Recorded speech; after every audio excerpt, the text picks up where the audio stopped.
John Stevenson of barlowknife.com, a resource for the acoustic music community in New Jersey and beyond. And we interview some great musicians, both local and international, and well, some are international and some are national. What we have today is an interview with Danielle Marrone, who goes by the trade name of Redbird. Where did you get the name Redbird, by the way? Hello. Actually, it's not a little red bird like everybody thinks it is. I'm a big train buff, and the R36 subway cars, I got to operate one in Connecticut. Wow. So, that's the name. That's cool. Yeah. So I'll just do a brief introduction of you. Okay. So, as I said, she's known as Redbird. Danielle is a musician and songwriter from South Jersey. She has a powerful voice, and she is a moving musical poet. She's well known in the area, and she's been performing for over 30 years. Yeah. Mostly acoustic guitar and keyboards. Now, she's just released an album titled Redbird Breaking Through, and it features some of her best compositions. It's backed by some of New Jersey's best, including Mick Chorba on bass, guitar, instrumentals, and vocals, Greg McGarvey, guitars, other instruments, and vocals. These are multi-instrumentalists. Dave Varga, guitar, Rob Martin on percussion. And did he also do anything else but percussion? It was all percussion, different percussion instruments, but all percussion. Different percussion instruments. My favorite was the vibra slap. Wow. So did I miss anything? Mick Chorba also played some guitar, and Right. he also did accordion on that. Interesting. Yeah, and then Greg played harmonica and melodica besides guitar. Great. So you can catch her on Facebook. You can catch her online. She plays at a lot of musical venues around here and wineries in the New Jersey area. And online, she's on Facebook at Redbird Flying Solo. Also on the internet, redbirdflyingsolo.com. And she's also got a presence on what other social media do you have a presence on? TikTok. TikTok. And my website at redbirdflyingsolo.com. Okay, Yeah. good. Also, I would like to mention Chrissy Braun Marrone, who is making all this possible through her contributions in being a booking agent, and she's also a musician who sometimes plays along with you. So Danielle is also president of the Pinelands Cultural Society's Albert Music Hall, which is an institution here in New Jersey, and it features folk, old-time, bluegrass, country, and it's in the southern Pinelands of New Jersey, and she's doing that as a labor of love. Yes, we're all volunteer. Yes, and it is a wonderful venue. I hope that you can come down sometime. Let's talk first about how you got into music. You know, you've been playing a long time. You've been playing for over 30 years. How did that all get started?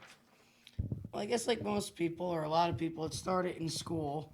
But as far as playing out, just over the years, whatever, friends of mine were starting bands, and they needed a keyboard player, and said, "Do you want to play keyboards in a band?" And I didn't play keyboards at the time, but I learned fast, and then other friends of mine wanted me to play bass. But there was always music around. I mean, my grandfather played organ and accordion. My grandmother was always singing. There was always music around. Did you play in school also? Yes. Clarinet, saxophone, bass clarinet. Oh, I love the bass clarinet. Yeah. Me too. I love I also had those instruments. I never got to play bass clarinet though. No. I played baritone sax though. I did Barry as well. Yeah. Mm-hmm. That's a monster of an instrument. Yeah. So, who were your mentors and influencers as you came up in music? People I knew, or just you mean people I like to listen to? Well, let's start with your first influences, whether they were people you listened to first, and then people that you've interacted with. People that I listened to, probably my earliest memory of music ever is John Lennon, Starting Over. So John Lennon has always been a hero of mine. Tom Petty, Johnny Maestro, believe it or not, in Brooklyn Bridge. Just all over the place. Springsteen, of course, you know, is newer stuff anyway. Sure.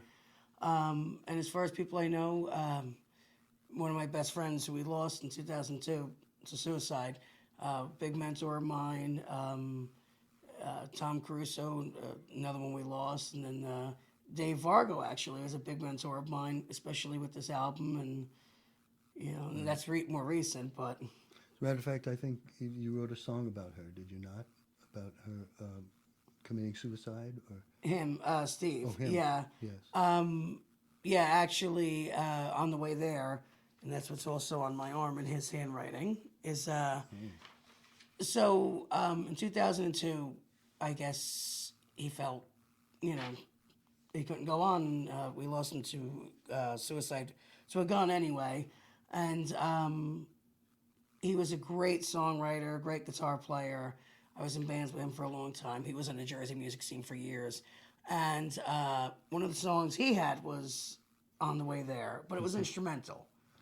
And so I found a piece of his handwriting with the set list On the Way There.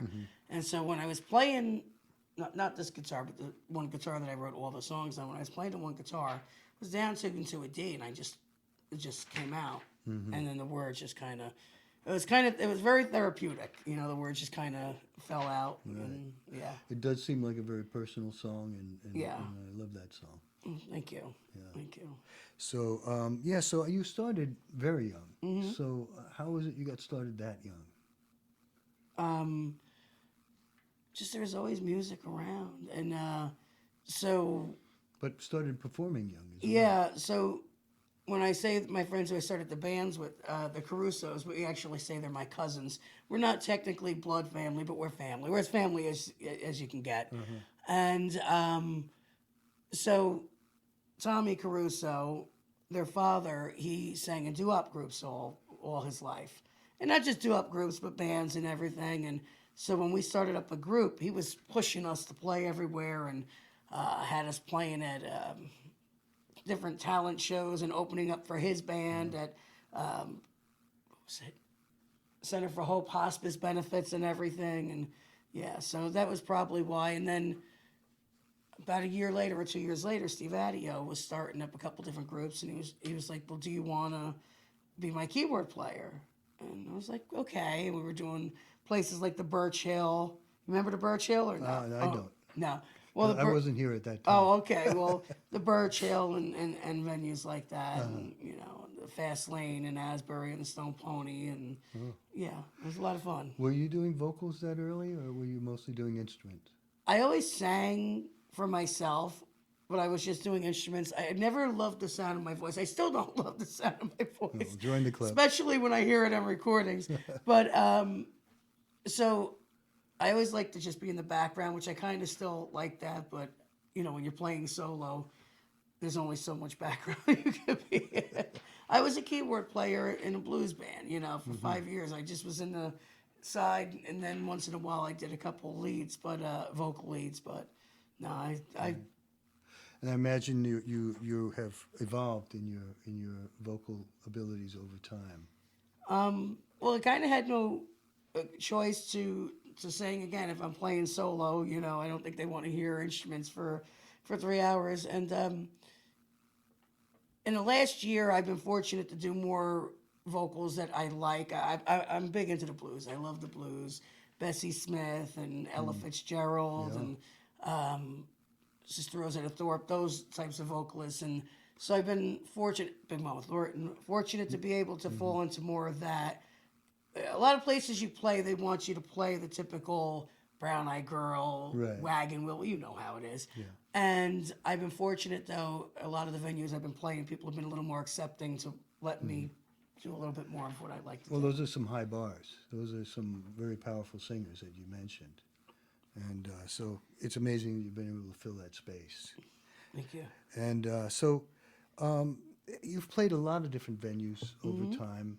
Can you tell me about some of the venues that you've really enjoyed playing at, and any kind of influential events or memories associated with those venues? Ooh, there's been so many venues. So right now I do about 160 shows a year. So there's so many Impressive. venues, and I'm very fortunate. Like there's places like the legendary Joe Pops, you know, and LBI, and that I play there once the summer comes. I'm on residency there like every other Thursday. Wow. And then Cream Ridge Winery, they're just sweethearts there. And, you know, every place I play, Garden State Distillery, when they found out I was putting out an album, the manager said, I want you to have the CD release party here. And Right. That was a great party, by the way. they're just wonderful places, wonderful people. And I played so many places in the past. I mean, one of my favorite places years ago that's no longer here was the Fast Lane in Asbury. Everybody always wanted to do the Pony, and we Right. used to love playing the Fast Lane. But funny stories, again, there's so many of them. There was a place actually in, was it Ford's or Avenel or Woodbridge? It's called Jammers. And no matter when we played there, this was years ago with my other band, Devil and Blues, there's always something that happened. The dartboard was always right next to me, and they played darts past my face. Or and other times, somebody was very, let's say, drank way too much and was bothering my bass player. Somebody else threw a bucket of water out at us. Another time, like, Bucket of water. yeah, it was just always, Wow. yeah. That place we always had a good laugh and a good story from that place. No, you took it with a good sense of humor, I guess. So, you know, in the moment, if you have liquid spilled over your equipment and stuff, it isn't very fun at that time. Oh, we played private parties where people would blow bubbles over us. We played one that I had no clue. I mean, the rest of the band knew. It was I guess, a private club, and it was called Couples. And it was a clothing optional place, which I had no clue about that. And I'm playing, and I was wondering why we didn't set up on the stage. Right. And I then noticed later on there were poles on the stage. And I'm playing, I look up, and I'm 16 at the time. I look up and I kind of, what am I looking at? But yeah, so a lot of funny stories. Wow. Yeah, so over the time that you've been playing, all these years, is there anything you can point to that really helped you progress or evolve in your music? Listening to other people play. So, for me anyway, I feel the best thing a musician can do is open their ears and open their mind and listen to what people are doing around you. Because such as the picnic shed at Albert Hall, you know, people have gone in there, never played a lick of music in their life, and they sit next to somebody week after week. And then maybe the following week they bring a guitar.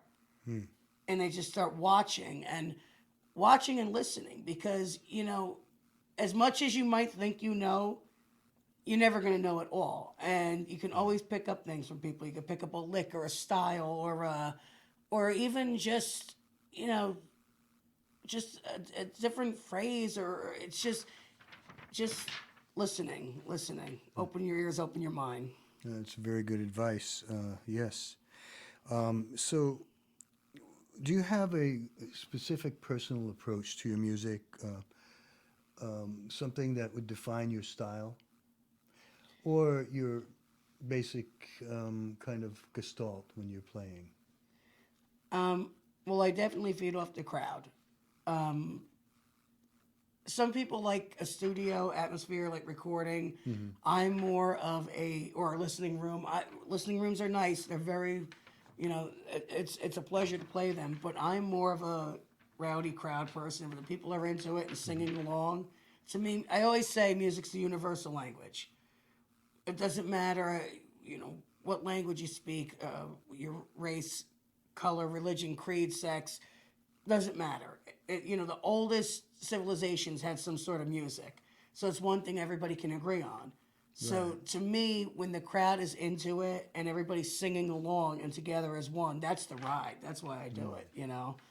And so as far as an approach, it's, I guess, trying to get the people into it and trying to have them, if I'm enjoying the ride, I want them to take that ride with me. Right, You know? it makes a big difference. Yep. And you've had a lot of collaborations with other musicians. I've been lucky. I have a lot of good friends, you know. And hey, we were jamming before too. I love it, you know. Right. Yeah, that's And what it's then about. Cranston, you play with Cranston quite a bit. Yeah, Cranston Dean. Branson Dean. Yep, Yep. he's an amazing songwriter too. And He definitely is. I've been doing duos regularly with Greg McGarvey, who's another incredible songwriter. Dave And very Fargo. good with the electronics. Oh, he's so good. Yeah, he's so good. And, you know, he just comes out with his guitar, and like Chrissy was saying not long ago, every last piece of his body moves when he's playing, his legs, his arms, his feet, everything, and he gets so into it. And then Cranston plays everything. He plays piano, he plays mandolin, and drums, and just incredible.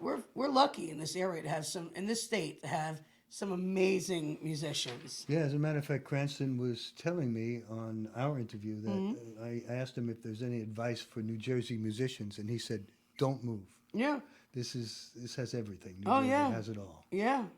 And you can go from one genre to another. I mean, we were just talking about before Albert Hall. Who would think you're going to go to New Jersey and hear bluegrass? And I'm talking about real, genuine bluegrass. And you'll hear it. And then you can go and hear blues, and you can go and hear jazz and folk music and everything in between, doo-wop. And there's not many states that I know of anyway that you could just hit every genre up like that. And it's such a small area, too. Right. Do you play mostly in the southern Jersey area? Do you play up north at all? I play up north. I play in Pennsylvania. I've done New York sometimes. What's the place in Chester? Redwoods. I've been up in Chester. My buddy Todd DeMod, he opened up Todd, a yes. restaurant. You know Todd in Stockton. I play in Stockton, Starving Artist. Starving Artist Cafe. Shout out to Todd. And Todd does a lot for local music. I mean, he always has. He's a good guy. He's a musician himself. Yeah, and You know? he's recorded a recent album, or is he still recording Yeah, that? with the Successful Failures. I stole his backup band. Excellent, yeah.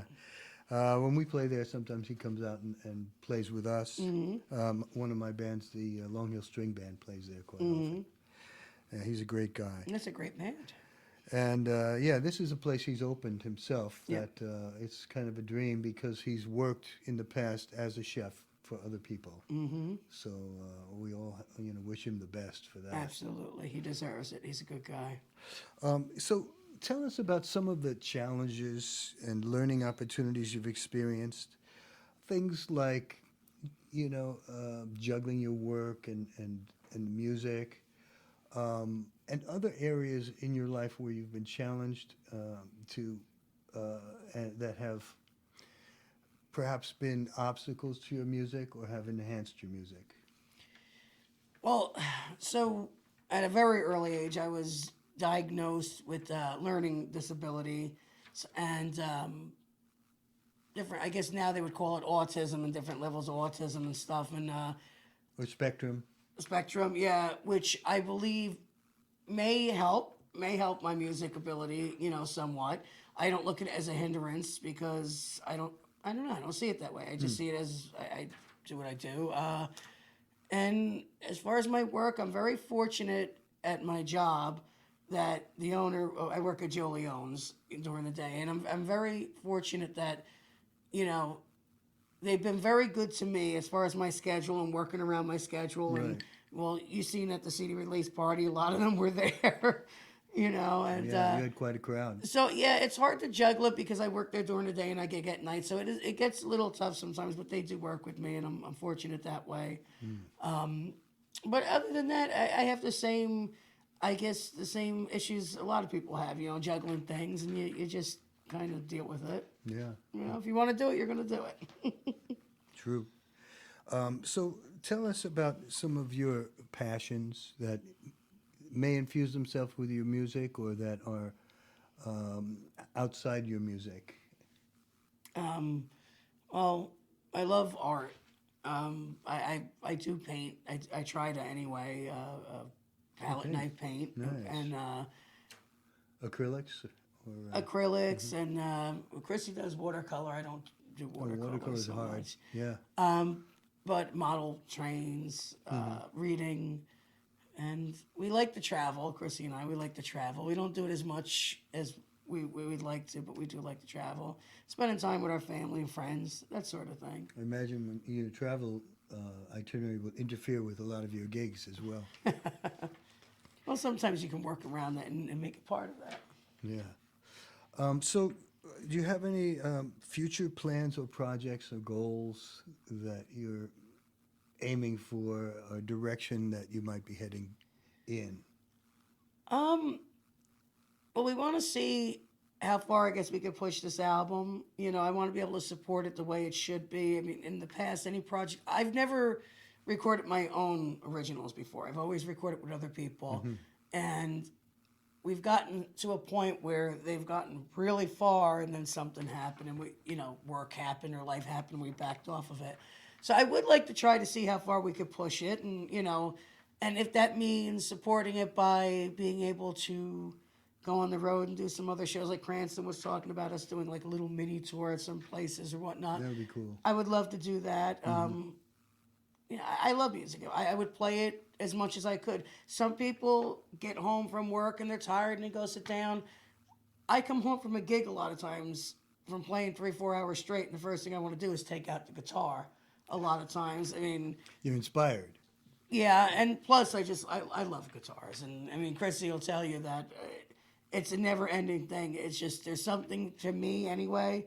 I play a lot of different instruments, but to me there's something magical, wooden wire, something magical about a wooden box that just can make that sort of sound and just can be an extension of yourself. It's very versatile. Yeah. I mean, I'm teaching guitar as well, and the different styles of music that people like. It's just across the board, and the guitar can handle them all. Yeah, and I mean, so if you have the right box anyway, it truly is an extension of yourself. I mean, piano is wonderful. I play piano and keys, but to me, the vibration you feel off an acoustic instrument or a stringed instrument, any stringed instrument for that matter, it really winds up being an extension of yourself. Right, which the Wooden Wire, the song that you wrote, kind of conveys that very intimate feeling with the guitar. Yeah. And that even in the middle of the night when you're having trouble sleeping, the first thing you run to is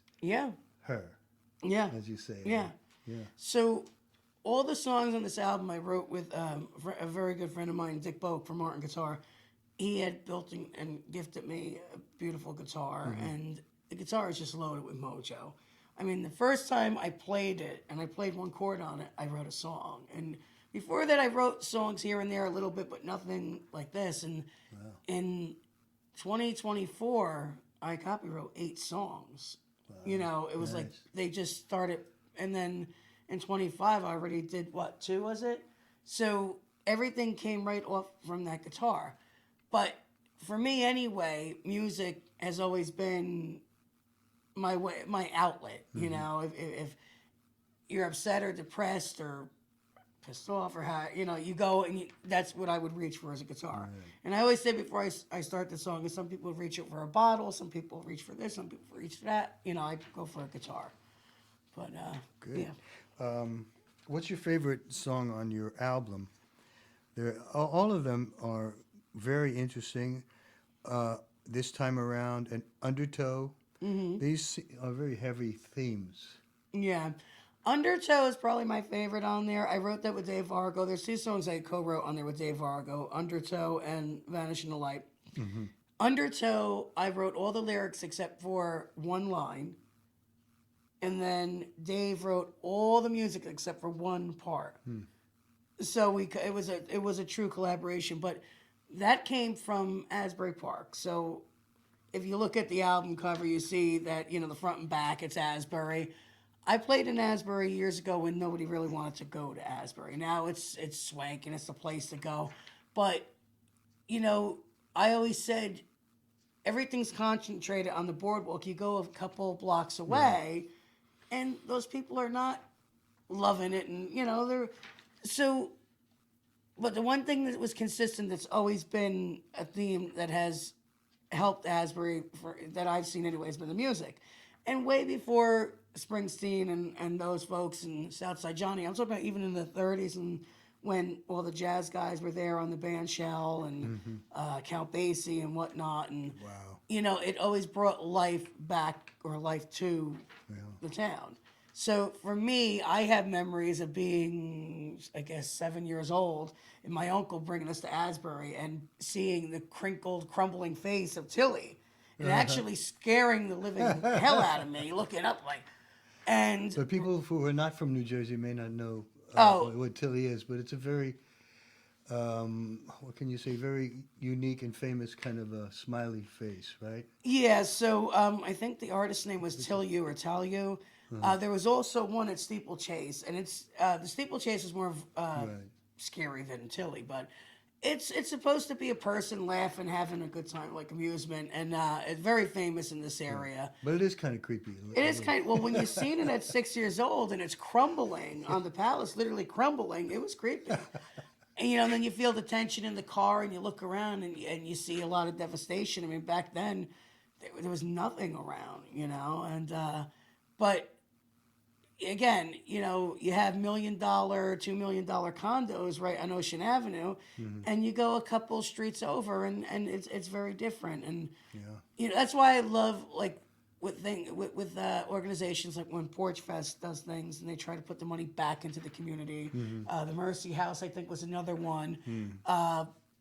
Because music can be a part of it too, but if you're gonna say Asbury's music and Asbury's happening and everything, then I guess I feel like try to bring everybody into Right, it. there's a whole history behind it. And do you remember when all the rides were up and everything like that? That was a little before my time, I think. Yeah. Same thing at Coney Island. Yeah. Yeah, Coney Island is not what it used to be. Yeah. But yes, the boardwalk is alive and well. So, any announcements about any upcoming gigs or anything that other than the album? And then I'd like you to also tell us where they can purchase the album. Because, Sure. this is a very good album. I really love it. I like the accompaniments you have on all the songs, and some of them that are very intimate that have very minimal production, like Wood and Wire. Well, Wood and Wire has minimal production because I wrote the song a day before we were supposed to just stop everything.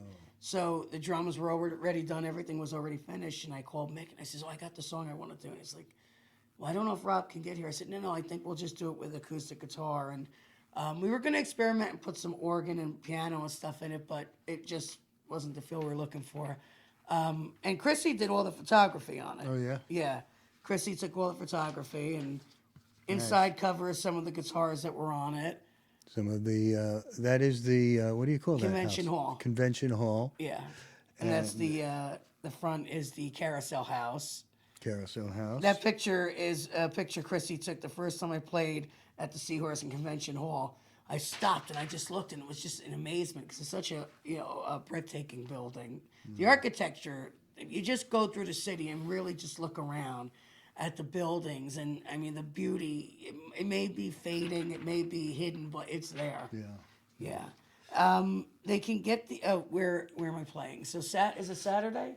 Saturday I'm at Old Heights Brewery with good. with Greg McGarvey. It's a great brewery. I love that. Yeah, it's a good place. And then what else do I have? I know I have a lot of stuff. A lot of stuff. But they can find it. They can find it on their website, and which is Redbird. RedbirdFlyingSolo.com. RedbirdFlyingSolo.com. As far as the album, right now we're not mailing the albums out, but we have them at the gigs. They can go to Bandcamp and get them. It's on Spotify. It's on Apple Music and all that. And Good. but if they want the physical CD, they can get it from us at gigs, at the shows. Excellent. Did I leave anything out? Is there anything else that we need to discuss that you want to bring up? Anything else you can think of? And she's talking to Chrissy over here. Maybe just if people are around, April 26th, it's Albert Hall. It's the Pineland Cultural Society's 50th anniversary. Ooh. Last year was Albert Hall's 50th birthday. Now it's the PCS's 50th birthday. Right. We're having a pretty, good lineup.